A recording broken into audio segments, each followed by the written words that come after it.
Hey YouTube, what's poppin'?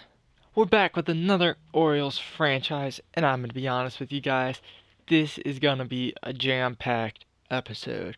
We're going all the way from the fallout of the MLB draft all the way up to the trade deadline. I'm gonna be honest, it's probably way too much information, but you know, we're definitely having a down year, so let's keep it, let's keep it moving. But if you guys enjoy this episode and you enjoy this series, go ahead, click the subscribe button, and just let me know down in the comment section. There's gonna be some trades in this episode, so let me know how you think I did. So starting out from the MLB draft, your Baltimore Orioles actually start out decently well, going around I think 4-5 here with a win here against the Minnesota Twinkies and then capturing another series win here against the Tampa Bay Rays. Now, throughout this whole shenanigans, this whole stretch that we go through, there's these big gaps, and big reoccurring things within our team. So the first thing was uh, with inconsistent years from Alberto and Mancini left us relying on people that we really shouldn't be relying on. Iglesias, Santander, and Renato Nunez is taking the brunt of this and trying to carry our hitters throughout this season so far. With Austin Hayes cooling down after his injury and Chris Davis being your first baseman, things aren't going to go well. Another huge issue we've had so far this year is our bullpen. Our bullpen has been abysmal. The only bright spot truly being Michael Givens. Richard Blyer has been thrown into some tough situations. Same can be said with Castro, Scott, and Fry. And a lot of times our bullpen are blowing leads late into the game, after our starters are doing well. And our starters' ERAs are really super inflated because I'm having to leave them out longer because our bullpen's always tired and I can't trust them. So all of these things combined equates to a 39-70 record, uh, all the way up to the trade deadline. So we haven't been hitting well, no doubt about it. I'm looking for a spark. We're finally calling up my favorite MLB player, Ryan Mountcastle. So Ryan Mountcastle finally makes his long anticipated debut.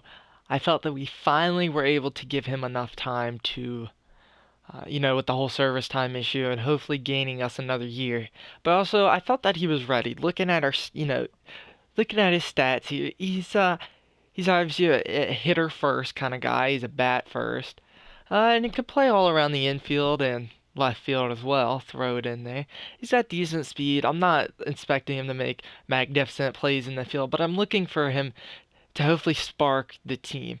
And in his first at bat, first pitch goes absolute yard, pimp job off Blake Snell. So this got me excited. We've got something going here. Maybe we finally got our spark. We lose in extra innings and he goes 1 for 7 on the game. So not the start you're looking for. As we go over to his season stats right here, you're like, holy shit, this is not good. And you're correct. This is not good. This is not what we were looking for. 200 average here and a 6.25 OPS. Just really abysmal. Looking at the strikeout to walk ratio, 1 walk for every 7 strikeouts. Not good. He's got more strikeouts than hits. We've been trying to platoon him with our good old buddy, Chris Davis, who's actually apparently hot right about now. But you can see that he's not doing well either. But this is kind of why I wanted to bring on Mountcastle, is because then we don't have to play Davis against lefties and we can kind of platoon him here. So Mountcastle has been really working out well, and I'm considering sending him back down to the minor leagues. But we're kind of stuck with him now. Let's see. I mean, he's still getting attribute boost. Words are hard late at night. The only thing that's regressing would be speed and no boost to power. But I mean, he's got 3 home runs already and 88 at bats. Again, not spectacular by any means, but we'll take what we can get from the first 20th June. Things begin to change. We trade away our leadoff hitter Jose Iglesias and Rob Zenti for two Minnesota Twinkies. So first we'll discuss Iglesias here. Iglesias was hitting well for us. He's actually hitting way better here in Minnesota than he was with us. He left with a two. He was hitting around 271 average, and I think it was like 670 OPS. But we needed a change. Obviously, understanding that we're in a down year. We've been in a down year for 3 years now. We're not making the playoffs. So let's go ahead and get this rental off our hands and try to get something good out of it. Jose Iglesias signed over the winter. So the first guy we get back in the trade is Zach Little, something around there. He's a 24-year-old B potential 67 overall relief pitcher. I talked and stressed about how we were hurting in the bullpen, so I went out and tried to solidify that. Because as you'll see later on, we're obviously not winning games 39 and 70. There's so many poor games where it's not even close. We're getting blown out constantly. So with the trade of the Glaciers, obviously hurting our so-called core or just our major league club, I figured let's try to go back and instead of getting some, decent prospect, and by no means, Zach Littell is a really good prospect here for us. But instead of getting some, really good guy, let's get somebody maybe a little more advanced with obviously a 67 overall, and let's see if he can help our big league club. His ERA is definitely not there. Hasn't pitched all too much. Had a really solid year last year, and then in 2018, a cup of coffee. Usually, it's either going to go really well or really poor. But he's came in and he's helped us out a bit. He's had some rough starts. Obviously, everybody's ERA is going to be super inflated because, you know, everybody's getting destroyed. And, really tough situations on our guys. He's pitching a 4.34 FIP though, and that's something I like to see. Now, for the second player we got in the trade was Wander Javier. So, I ain't no chump, and I know where I could get, I'm going to squeeze as much value out of the trades as I can. With good reason. The Twins were really desperate for a guy off the bench and really an infielder guy to help them out. So we're really interested in Iglesias, especially seeing that he was hitting decently, and obviously it's working out for them. They were second in their division, right behind the White Sox, but ahead of the Indians, so they wanted a boost. And so we got Javier out of this. 21-year-old, 64 overall, infielder kind of guy. He's really your prototypical, prototypical shortstop. But like I said earlier, we're being honest. We're getting what we can out of this guy, out of the trade, and this is what fell into our hands, and it works for me. The only issue is kind of creating a bigger log jam for our infielders, but I guess I'd rather at least win the trade and make sure we get as much value out as we can instead of just wasting a guy like this. So overall, that was a really good trade. We were able to get rid of Iglesias in a 48. It was a 28-48 overall B potential pitcher. It was never really going to make it to the major leagues.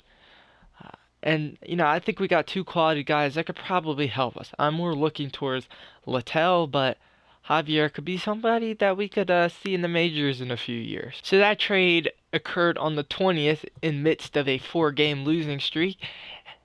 And that losing streak would continue all the way out until the end of the month. Really not great for us. We're really reeling right here. We have nothing, we can't compete really at this point. I mean, we get swept by the dangerous Detroit Tigers. 16 runs. I mean, we gave up 30 runs in 3 games to the Detroit Tigers. Things are not going well. But there are some bright spots. Heading into July, we get off and win 3 games in a row. Oh my goodness. We drop 1 here in Oakland, but we manage winning the series 3-1. We go out and we don't sweep, but we do steal 2 games from the Mariners at their, I think it's T-Mobile now. And we only get 1 from the Boston Red Sox. This leads to the home run derby. Nada Nunez has been really helping us out and really carrying the squad this year. You see his potential's going up, plus a bonus here to power versus righties. And he went out there and won the home run derby. I just simulated it. I just watched it because I had nothing to do. And he went out there and won it. He beat Eugenio Suarez. I definitely said that wrong, but you get the gist.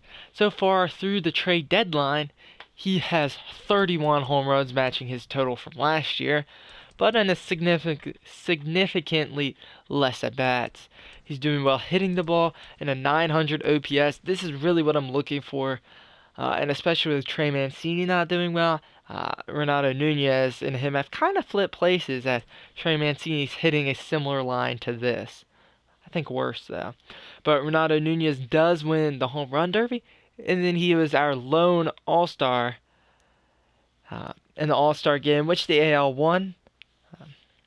Cool, I guess, but we're hoping to get a lot more people next year. He was not a starter. He was third in left fielders, but I guess I think the rest of the outfield positions were kind of poor, and so I think they picked a few extra from the left fielder. I apologize, I forgot to add that with the Zach Littell trade and coming with him, we were able to send Hunter Harvey down to the minors. Overall, he wasn't really pitching well. It wasn't pitching as bad as the stats made it seem. Again, but we really tried to baby him, and that really wasn't helping us out too much.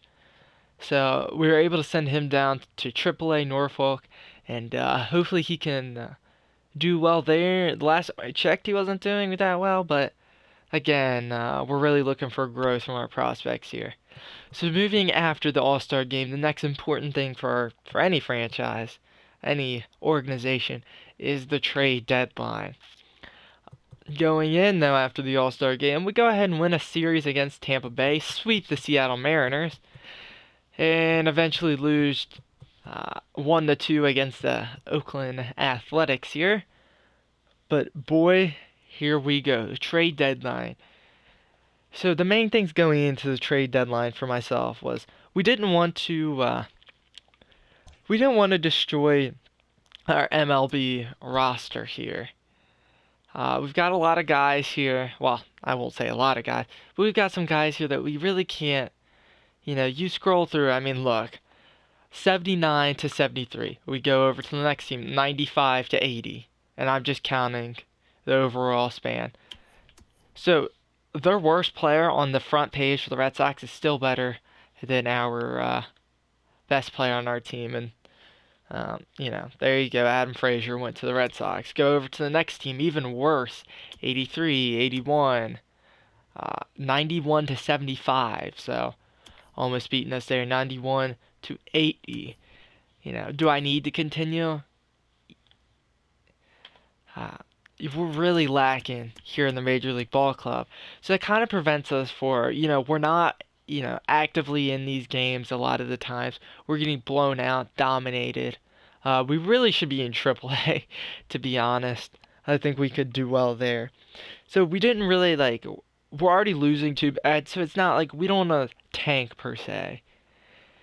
Another thing was we wanted to get higher quality prospects. With log jams in the outfield, with certain players you've got Nunez, Santander, Hayes, Mullins. You've got so many guys, even here in right field. Mancini, Diaz, Williams, Stewart. Log jams everywhere. We want to go out there and try to get some of these higher tier prospects, some of these guys who, we're gonna hit on. And then and that's what I meant, we wanted more clarity for the prospects. So we wanted to we wanted to try to thin out those positions, those log jams, and instead upgrade, our guys. So instead of maybe getting a decent, getting a few decent prospects, guys who can all maybe make the majors, let's go out and let's try to combine them, or let's go ahead and use a few guys of that log jam and get one guy that we know is going to make the majors, one guy that, we can really count on and can build through. So some of the guys we were looking to trade, uh, Hector Velasquez, Cedric Mullins, Michael Givens, Julio Urias, and Jose Rondon. The guys we were targeting were Clint Frazier, Alex Reyes, and Tyler Glasnow. But we didn't actually get any of those guys. But I think we got a lot better trades instead of those guys. So going to the cheaters themselves, Cedric Mullins was dealt to the Houston Asterix. I like Mullins. He was producing well this year, but we're looking for guys who can hit at the major leagues. Uh, Center field, I feel like it's all Austin Hayes. He's not going to be able to switch over to left field or right field. We already got guys there with Mancini, Santander. But we wanted to thin out the logjam, like I was talking about. Cedric Mullins was the odd man out, so we sent him to the Houston Asterix. Maybe he'll be able to hit well, with the garbage cans and all. Obviously, wish him the best. And we also stuck on with that trade Thomas Eshelman. He's 52 overall, B potential, like 26. A guy we're never going to use. Continuing the developing and adding to the bullpen, we get Brian Abreu. A potential, 60 overall, 22 years old. What really caught my eye. I always, for pitchers, I'll check the repertoire. All right, four-seam fastball. He's got a curve, a slider, and a changeup. Something we can work with. Four decent pitches here. They're different from each other. We can work with something like this. So then I went over and I checked his stats. Okay, well, he pitched really well in this cup of coffee. All right, well, let's go ahead and let's check his FIP. All right, well, so now not only the ERA and the FIP, they're both combined, they're both together, 1.04. All right, so he's got my attention. So I go over, so I put him into the trade and we get him. And so the biggest thing for Abreu is his curveball is the best. It was the best in the Astros organization. Lance McCullers Jr. holds has a really good curve. It's really high rated from people.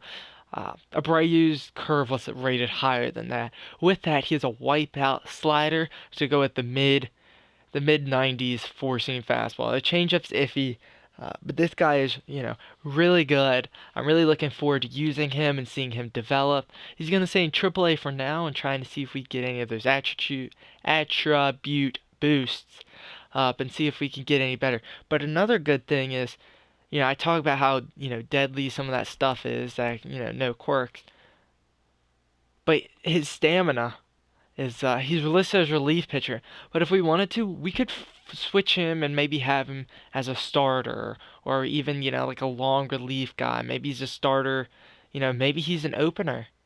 Maybe he's a guy who comes in for 3 innings, pitches dominantly, and then we hand it off to somebody else.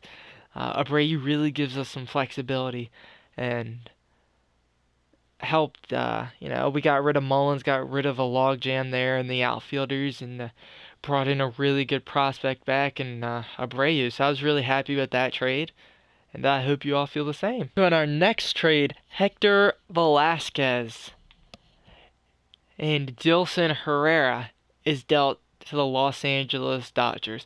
Hector Velasquez signed during spring training for us.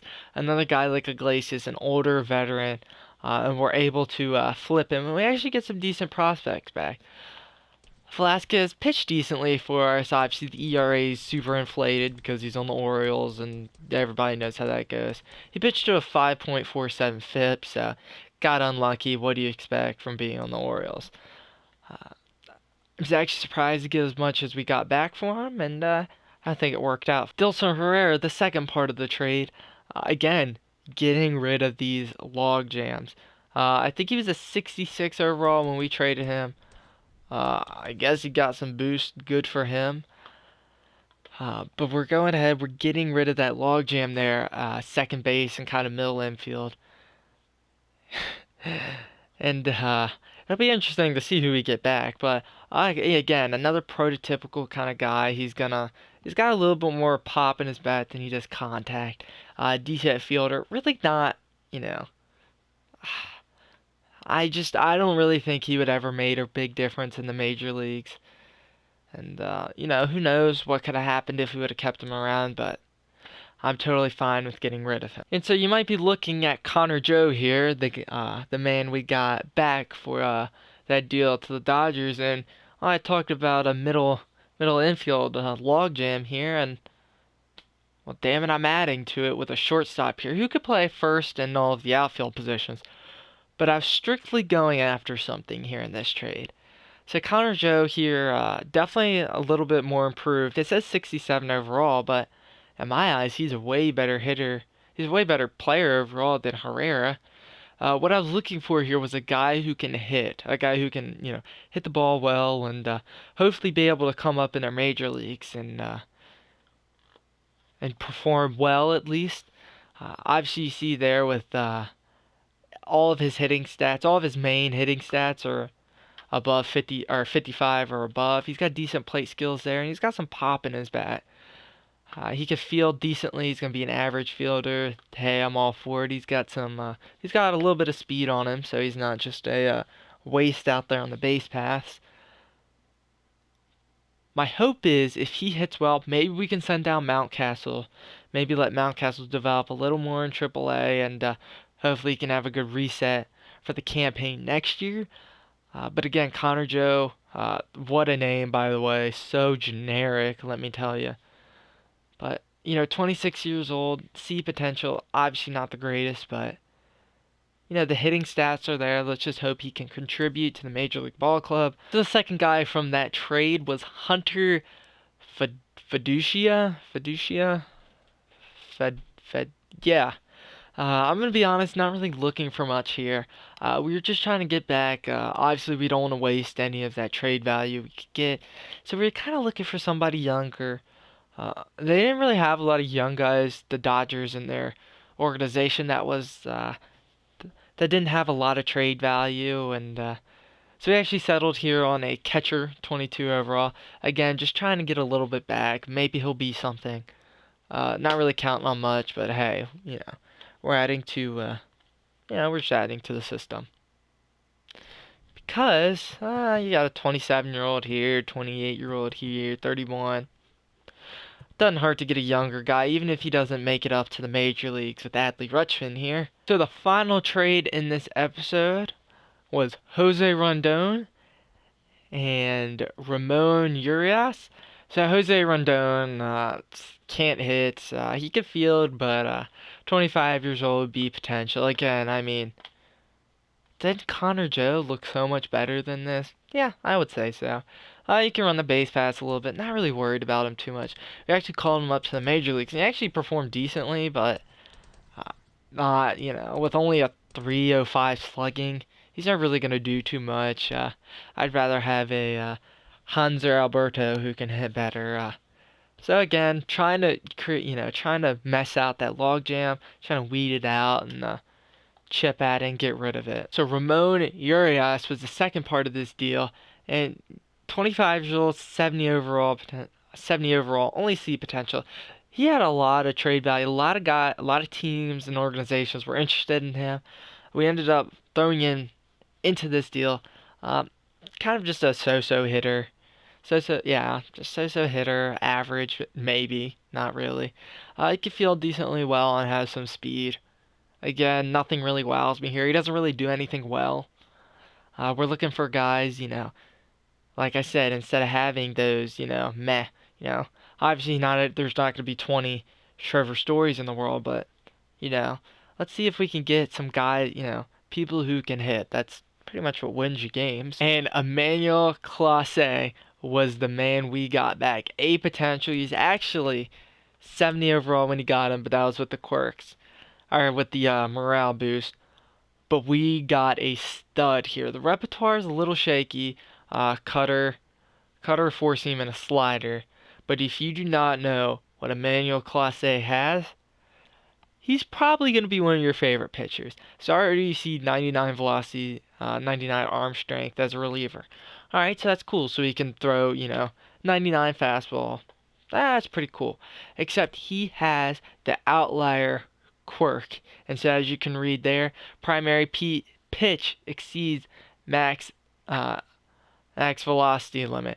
So that cutter should be getting into the triple digits there. So think about it, a cutter in the triple digits.